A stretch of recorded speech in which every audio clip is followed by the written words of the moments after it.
Councilmember Green, would you lead us in the pledge, please? I pledge allegiance to the flag of the United States of America and to the republic for which it stands, one nation, under God, indivisible, with liberty and justice for all.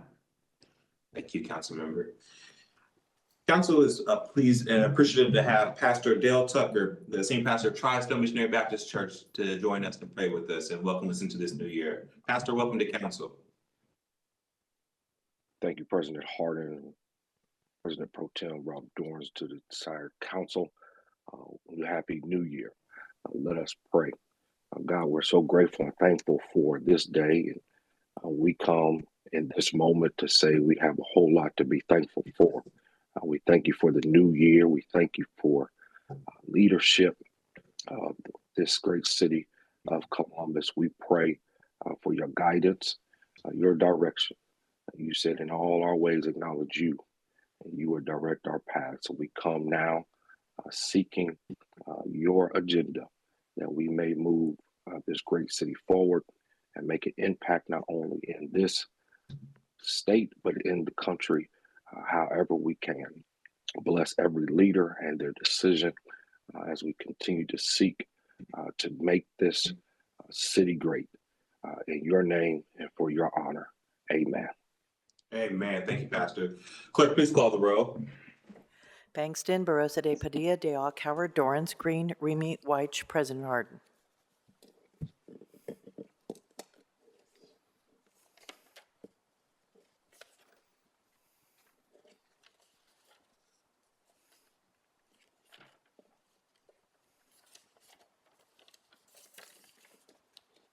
Can I get a motion to dispense with the reading of the journal? So moved. So moved. Second. Clerk, please call the roll. Bankston, Barosa de Padilla, de Alcoward, Dorans, Green, Remy White, President Hardin. Are there any additions or corrections to the journal? Hearing none, the journal is approved. This week's communication received by the city clerk's offices are listed on the agenda and will be published in the city bulletin. Are there any other communications to be read into the record? Not at this time. I will add that in light of the resignation of former council member Shayla Favor, effective today, I will chair the Housing, Homelessness, and Building Committee for the remainder of this year. Former council member Favor also served as vice chair of the Public Safety and Criminal Justice Committee and the Health, Human Service, and Equity Committee. Those assignments for those two committees are still to be determined and will be read into the record later in the year. Are there any announcements or resolutions by my colleagues going around the dais, starting with Councilmember Bankston? Thank you, President Hardin, and Happy New Year to everybody. Just one quick announcement for this evening is that we will have, President Pro Tem Dorans and I will be hosting the Economic and Workforce hearing for this year's proposed operating budget this Friday at 3 p.m. In council chambers. The hearing marks the fourth hearing for the draft 2025 operating budget, which was released on November 13th, 2024. This year will include presentations from the city's Department of Development, Office of Diversity and Inclusion, Civil Service Commission, Department of Human Resources, and Office of Education. Any resident that is seeking to submit written testimony should forward it to both my office and President Pro Tem Dorans' office. Written testimony must be received by 10 a.m. on Friday and emailed to both Jonathan Brown at jbrown@columbus.gov and Ariel Garrett at algarrett, GARRETT, @columbus.gov as well. All persons wishing to speak during the hearing in person or via WebEx must also email Jonathan and Ariel by 10 a.m. on Friday, requesting that they be added to the speakers list as well. Each speaker will be limited to their remarks lasting no longer than 3 minutes.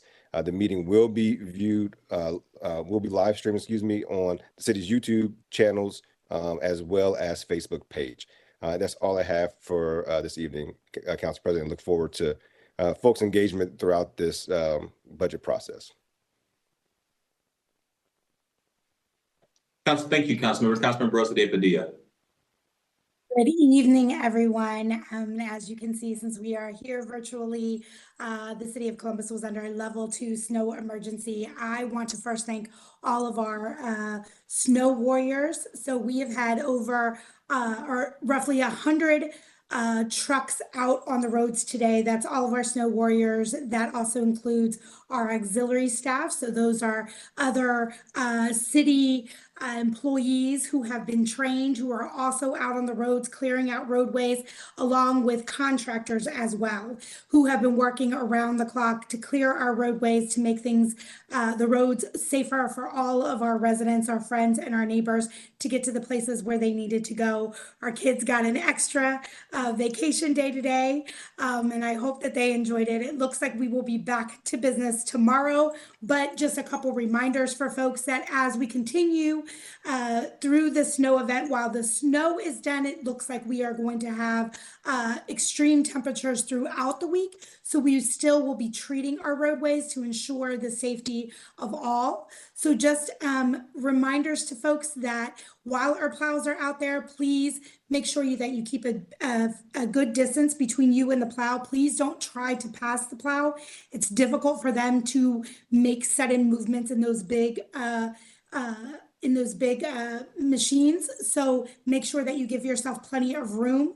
If you are parked in the street and have to park in the street, try to park close to the curb. Remember to clear your sidewalks. That is part of each of our responsibilities to ensure that, especially as folks head out of their homes tomorrow, our kiddos going to school, that they have a safe path for them. So please shovel your sidewalk. Check on your neighbors, especially if they are homebound because of illness or are older residents. Offer to help if they need help clearing a path out of their homes or the sidewalk in front of their homes. This is a time where we really show the best of our community by coming together and taking care of each other. So I want to just thank everyone for their patience. I'm glad if this happened at any time, it was a Monday coming back from a holiday where folks are starting to get back into swing of things, a greater portion of the community. So our hope is that we want to continue to have safe routes for everyone to get back to business tomorrow. But make sure you check on those friends and neighbors. Make sure that you give yourself plenty of time to get to wherever you need to go. It better be late than be sorry and cause an accident or be involved in a crash. So with that, please stay safe, please stay warm. And that's all for me, Council President. Thank you, council members. Thank you for your leadership through this. You kept us all informed and educated, and certainly thank you to our snow warriors. We said that it was an inclement weather day, but also a snow warrior appreciation day as well for them doing the good work.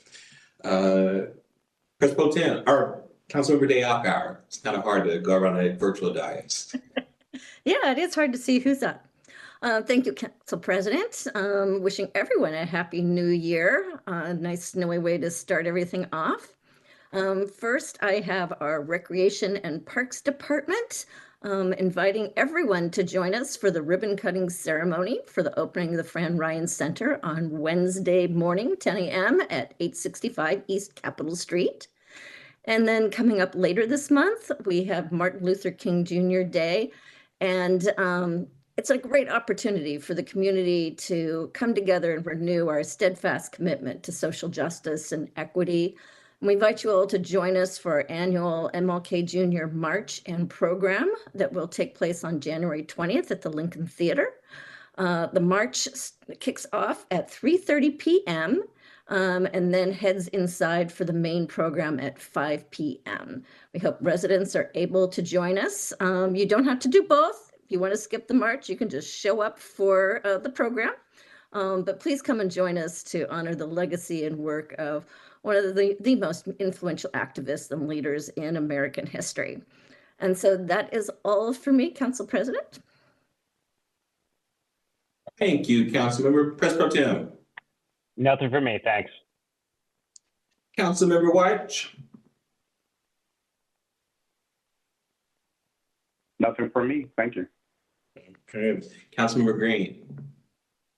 Just want to extend a quick invitation to anyone who might be interested in attending our upcoming Health, Human Services, and Equity Committee budget hearing, which is going to be taking place on Thursday, January 16th at 5 p.m. at Council Chambers.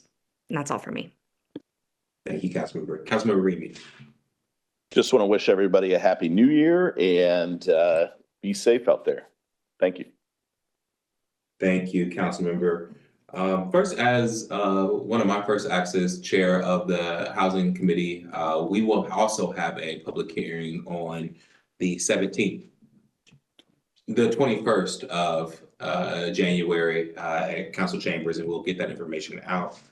Also want to kind of pick up where Councilmember Barosa Padilla left off, that for the remainder of the week, we are going to have extremely cold temperatures. So as we are appreciative of our snow warriors, also thank those folks who are operating our warming centers, at our rec centers. We have 5 recreation centers that are open, providing that service for our residents. So we are continuing to ask folks to stay safe and use those centers to stay safe.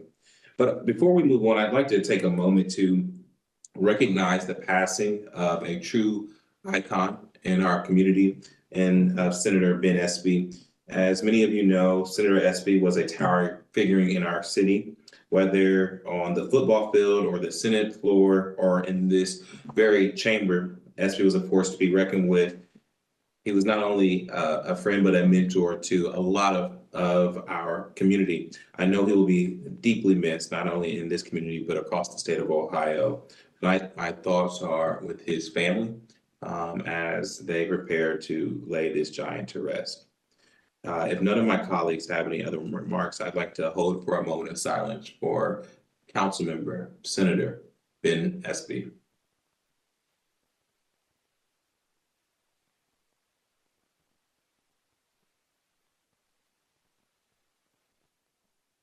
Thank you. Are there any comments by our other elected officials that have joined us, our city auditor? Thank you, Madam Auditor. Representative from the City Attorney's Office? No, thank you. And our treasurer? No, thank you. Awesome. At this time, I request are there any other requests by council members of council for the removal of an ordinance or resolution from the consent portion of the agenda? Hearing none, may we now have the motion to waive reading of the titles of 30-day legislation by the city clerk? So moved. Second. Clerk, please call the roll. Bangston, Barosa de Padilla, de Alcala, Dorans Green, Remy White, President Harden. Thank you. Will the clerk now read to the record the ordinance number 30-day legislation on tonight's agenda? Finance and Governance Committee, Ordinance 3370-2024. Public Service and Transportation Committee, Resolution 338X-2024. Ordinances 3562, 3563-2024. Neighborhoods, Recreation and Parks Committee, Ordinances 3222, 3365, and 3448-2024.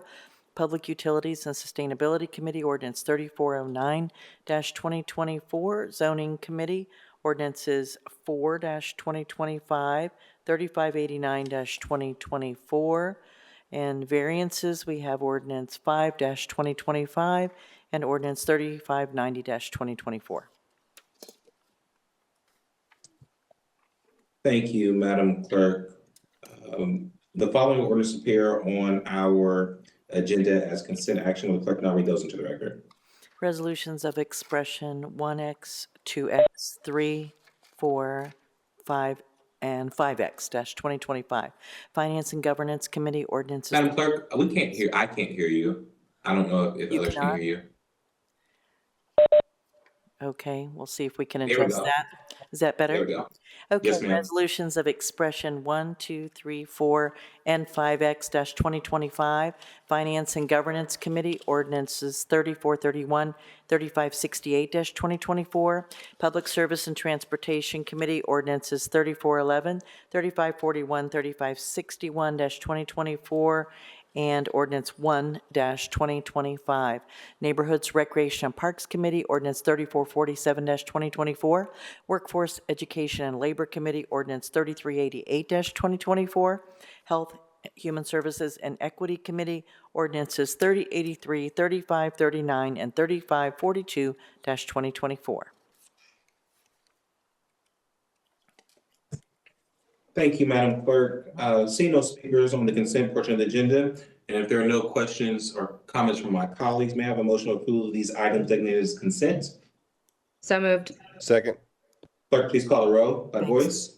Mr. Bangston, Yes. Ms. Barosa de Padilla, Yes. Ms. De Alcauer, Yes. Mr. Dorans, Yes.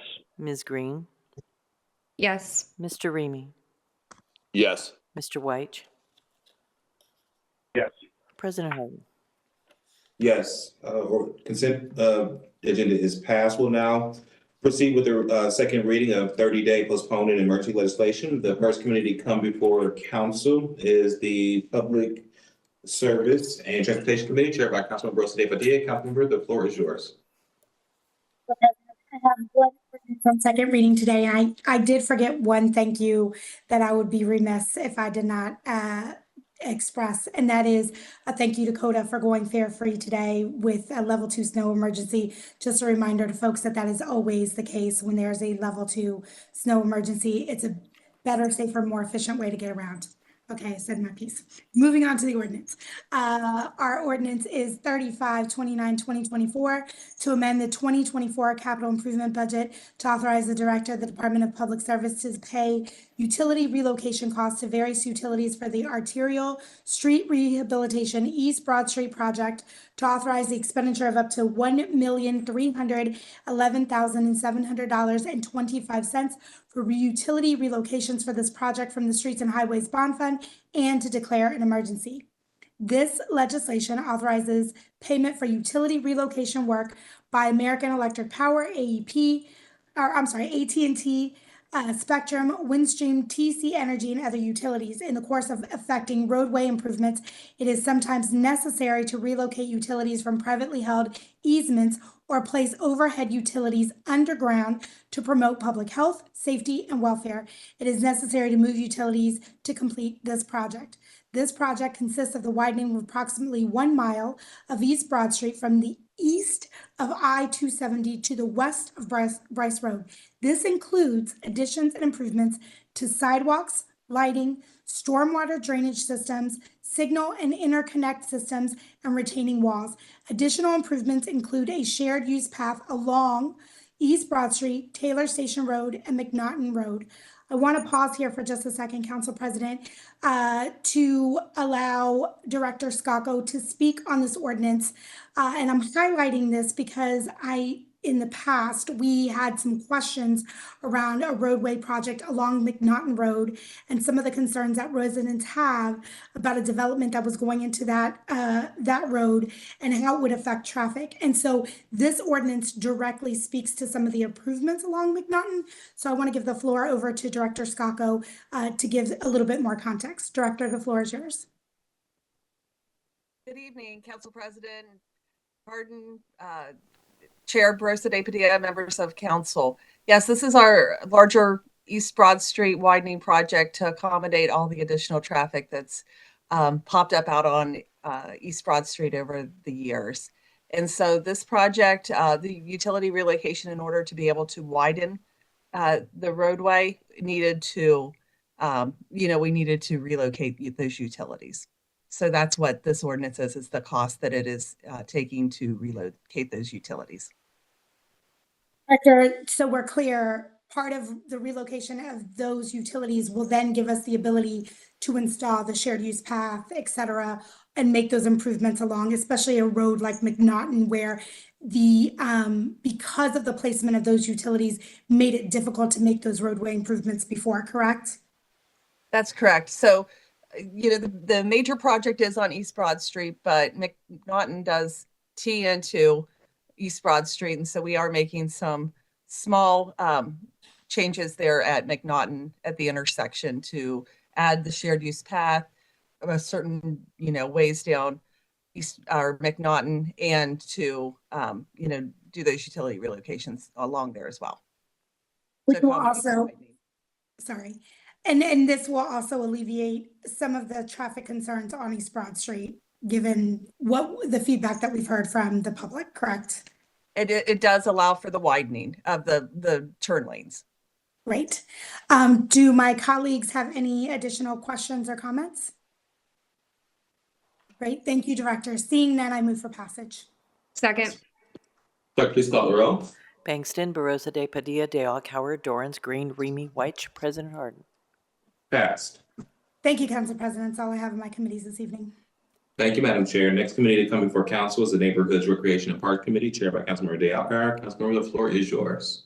Thank you, Council President. I have just one ordinance in my committee this evening, and that is ordinance 3445-2024 to authorize the Director of Recreation and Parks to enter into contract with Proline Electric Incorporated for the lighting improvements 2023-2024 project, to authorize the transfer of $326,625.55 within the Recreation and Parks voted bond fund, to authorize the amendment of the 2024 capital improvement budget, to authorize the expenditure of $1,002,000 from the Recreation and Parks Voted Bond Fund, and to declare an emergency.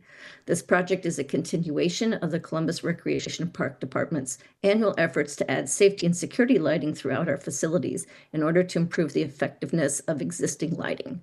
The improvements will included in this project include exterior park and sports court lighting at Fairwood Park, Big Run Athletic Complex, Dodge Pool, and Maryland Pool. The work will add new high-efficiency LED area lighting along paths, drives, and parking lots, improving safety and security. Are there any questions or comments from my colleagues? Seeing none, then I move for passage. Second. Clerk, please call the roll. Bangston, Barosa de Padilla, de Alcauer, Dorans Green, Remy White, President Harden. Passed. Thank you, Council President. That's all that I have in my committee this evening. Thank you, Madam Chair.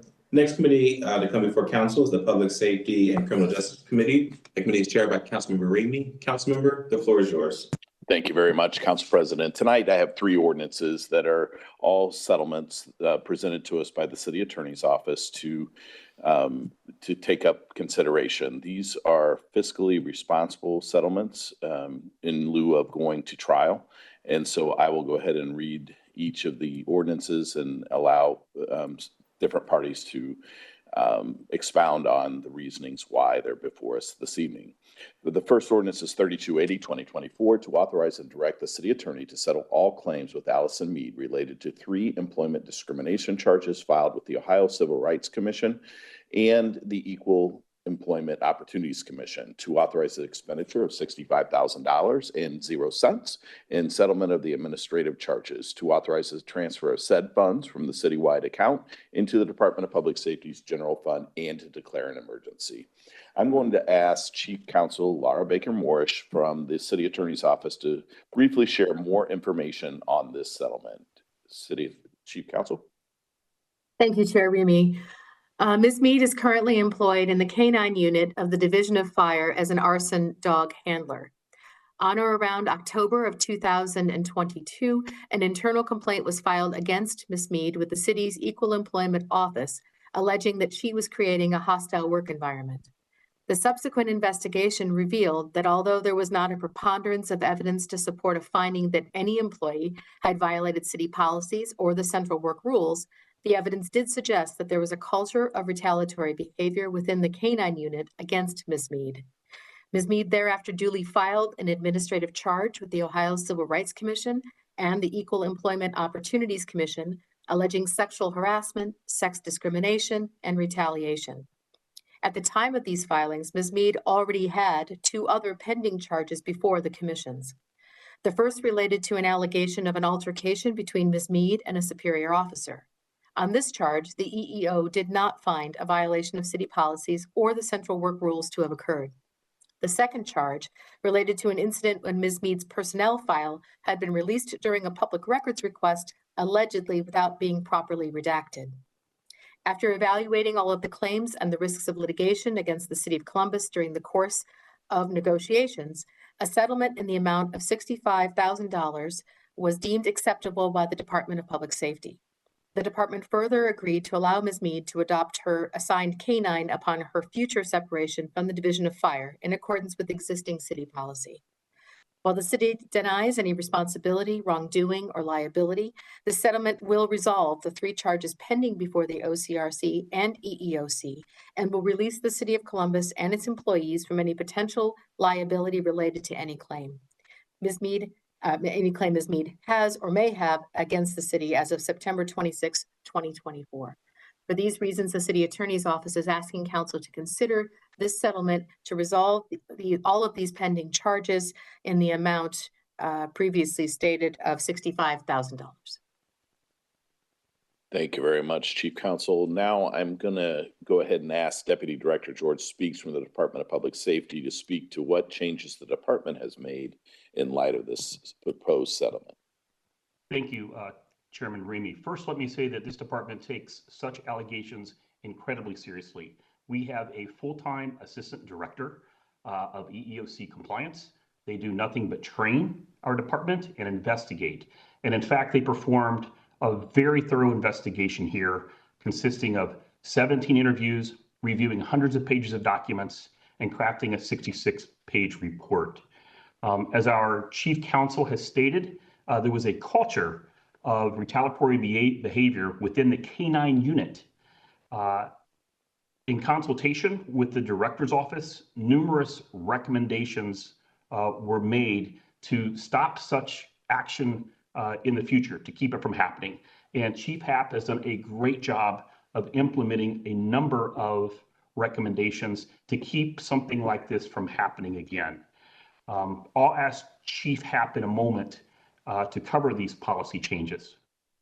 Now, in this case, the EEO investigator did not find one instance where there was enough evidence to departmentally charge any individual. And that's unique in my many years here. Nevertheless, a jury could potentially find liability. And for that reason, we recommend settlement, as the attorney fees alone could easily dwarf this settlement proposed amount of $65,000. Let me segue to Chief Happ to talk about the myriad of policy changes that have been undertaken due to this case. Chief. Thank you, Director Speaks. Council members, thank you for entertaining and giving me an opportunity to speak to you tonight. But numerous things we try to put in place for the last several years, but more importantly, what we're talking about here tonight is a K-9 unit. We've increased our K-9s to two additional K-9s. So we've almost doubled the unit. We did double the unit overnight. But we've revised our SOPs for the K-9 unit, which is our standard operation procedures. We've had added, with the directions of the director's office, a lieutenant there, where in the past it's always been a firefighter that was doing the counseling and training of all these dogs and their handlers. But the supervisor training also from the National ATF K-9 School. And not internally. So we had an outside source come in and train the trainers, if you will, the ones that give the guidance to the dogs. But we revised a chain of command for the K-9 unit. This included firefighter meet as well. We have mandatory EEOC training for the K-9 unit and bomb squad. All the lieutenants have undertaken in-person EEO training. And all new Division of Fire employees now receive an in-person EO training. This is a yearly training that they must complete. And Division has formed a DEI group led by our Captain Holmes, who's pretty outstanding, whose mission is in part to promote a positive work environment. So those are the changes that we've made to better ourselves and the members of our division. Thank you. Thank you very much, Chief Happ and Deputy Director Speaks. Now let me open up the floor to any of my colleagues if they have any questions at this time.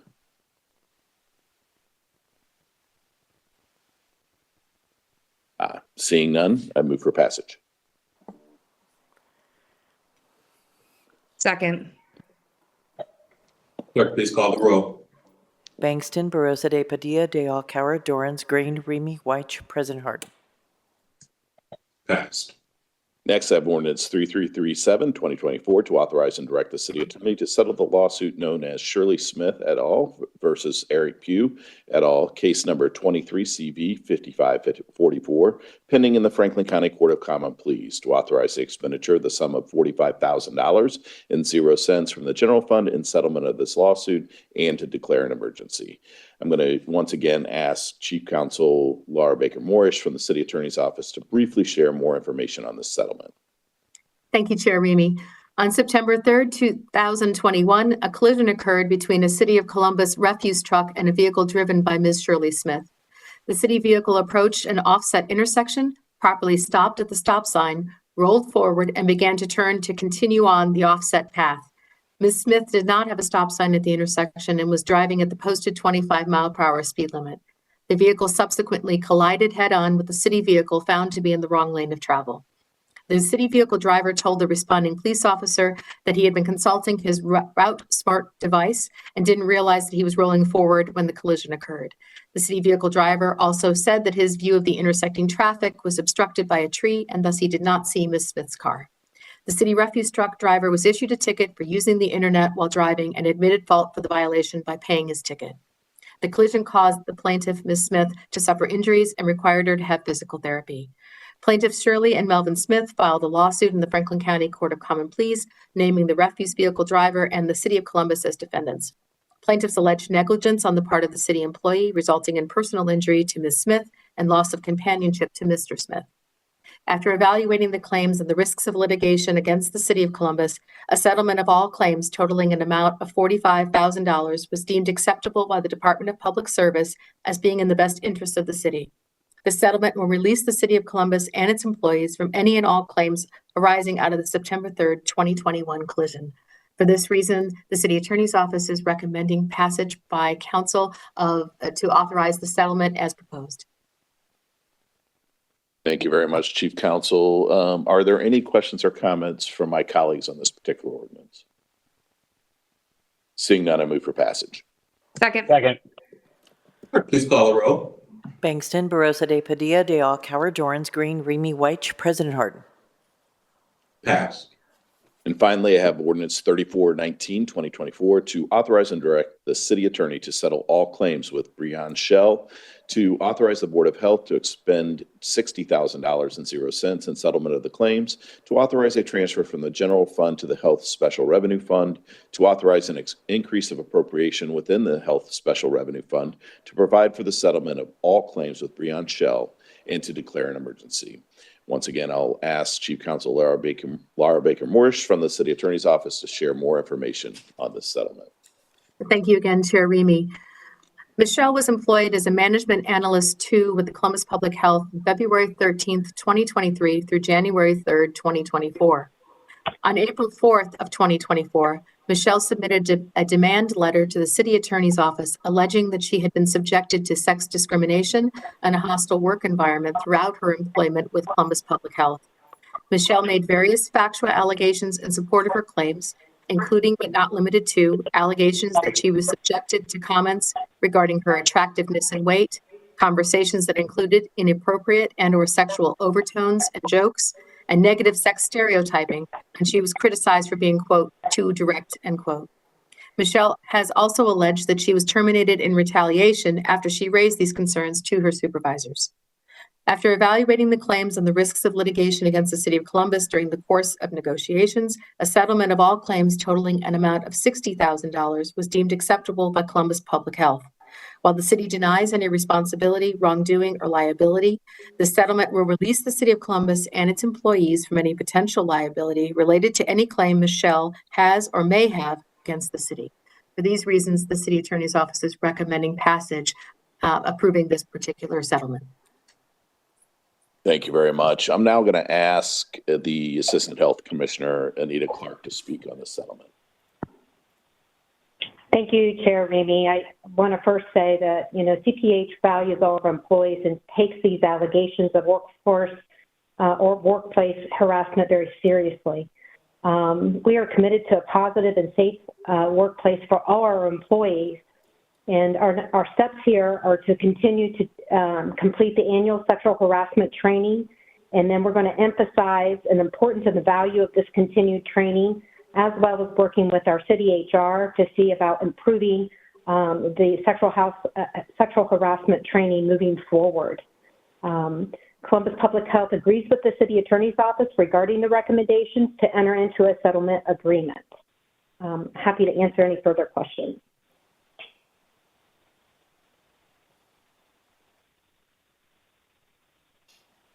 Thank you so much. At this time, I'd also like to ask my colleagues if they have any questions or comments on this particular ordinance. Chair Remy, I do have just one question that I wanted to ask, and this I think probably is a question maybe geared toward the city attorney's office. Of course, you know, I know that we all share a really deep commitment to creating positive workplace culture and change, you know, of longstanding practices. And so I wanted to get a sense from you, Laura, if you could just clarify what the meaning of voting on a settlement is in terms of, you know, not approving of conduct, of course, but we also want to make sure that the people who were victimized by, you know, any behavior are being responded to appropriately. Could you talk a little bit about that? Sure. Councilmember Green, thank you for asking the question. When the city attorney's office comes to council with a recommended settlement, it's always because the city attorney's office believes that the settlement terms and conditions are in the best interests of the city of Columbus, not just as a corporate entity in terms of preserving the ability going forward to have funds available to provide for the kinds of services that council members wish to assure that citizens and its employees have, but also to make sure that the employees are equally protected. In this particular case, these allegations coming to light have resulted in Columbus Public Health learning additional information regarding issues of concern within their department that they now have an opportunity moving forward to address. But when we're talking about settlement, we're talking about a request to endorse not the conduct that was alleged, but to endorse that this is the best way to resolve the case and or claims or charges in this particular instance, not just for the city, but also for the individual who alleges to have been harmed. This resolves this matter at a relatively early stage in litigation, which means that everyone now has the opportunity to move forward and to address their concerns and to have some closure regarding the incident. It also means that we're not exposing the city to additional requests for attorney's fees, which can be extensive in employment cases in particular. If there is found to be a violation by a trier of fact, you're talking about hundreds of hours of attorney hours in preparing and defending the case or pursuing the case in this instance, as well as the possibility of treble damages if we're talking about any constitutional violations being found.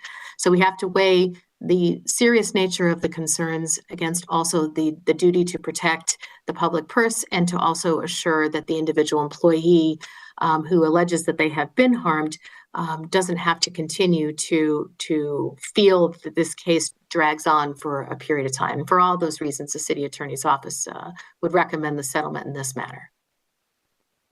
Thank you so much for that. Thank you, Councilmember Green. Any other comments or questions? Councilmember Rosa DePadilla.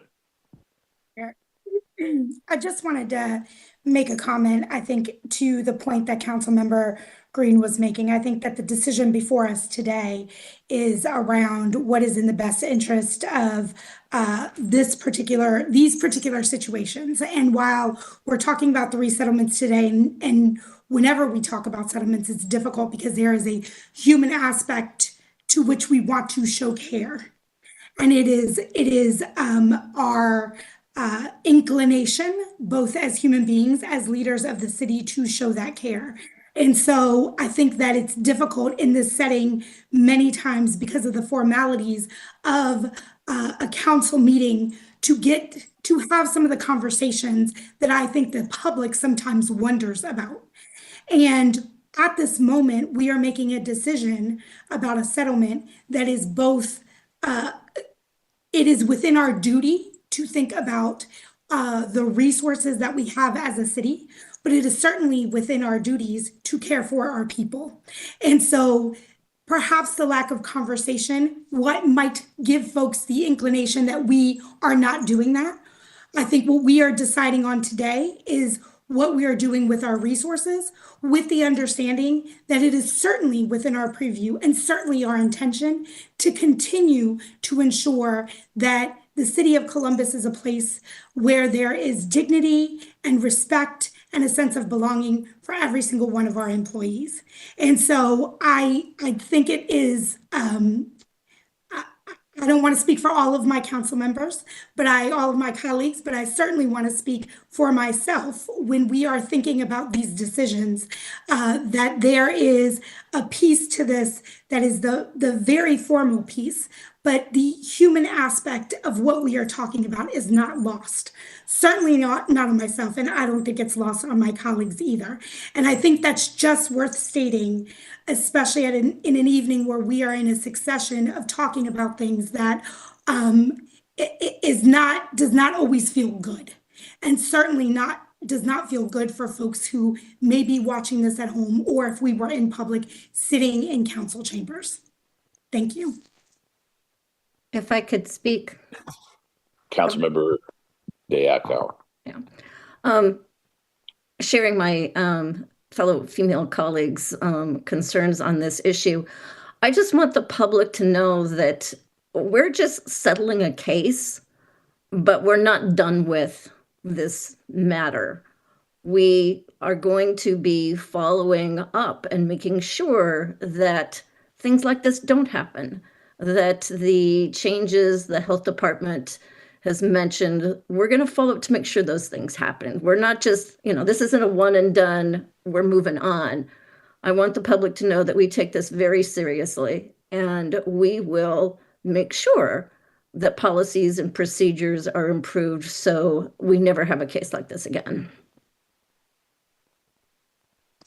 Certainly what's before us this evening is not something that is us justifying what occurred, nor what we expect as a legislative body of the administration and the culture that we want to see for the city of Columbus and our nearly 10,000 full-time employees.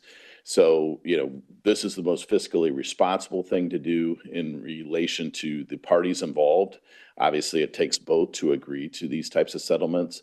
And so, I can tell you based on the conversations that have occurred, that it is our utmost concern that this is a place that is an employer, that we are an employer of choice and not something that is anything but that. And so it's been made very clear to the administration that we expect cultural changes to occur, and that the expectation is that everybody gets to work in the city of Columbus without fear of any type of retaliation, nor of any type of prejudice or discrimination from other members within the management of the administration. So if there are no further questions or concerns, I move for passage.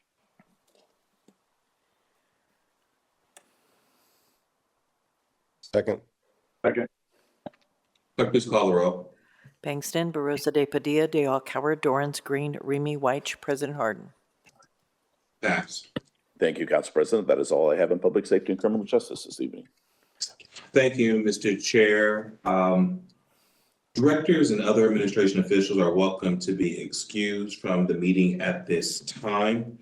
At this time, as provided in Columbus City Charter Section 8 and Ohio Revised Code Section 121.22, council will go into executive session to consider the vacancy this council created by the resignation of Councilmember Shayla Favor. No vote or formal action of any kind will take place during that executive session. Following executive session, council will come back into this regular meeting to adjourn the meeting. May I have a motion to go into executive session for the purpose of reviewing applications to fill the current vacancy for council? So moved. Second. Clerk, please call the roll by voice. Mr. Bangston, Yes. Ms. Barosa de Padilla, Yes. Ms. Dayalkauer, Yes. Mr. Dorans, Yes. Ms. Green, Yes, ma'am. Mr. Remy, Yes. Mr. White, Yes. President Harden. Yes. We will now go to executive session. To adjourn. So moved. Move. Second. Clerk, please call the roll. Bangston, Barosa de Padilla, Dayalkauer, Dorans Green, Remy White, President Harden.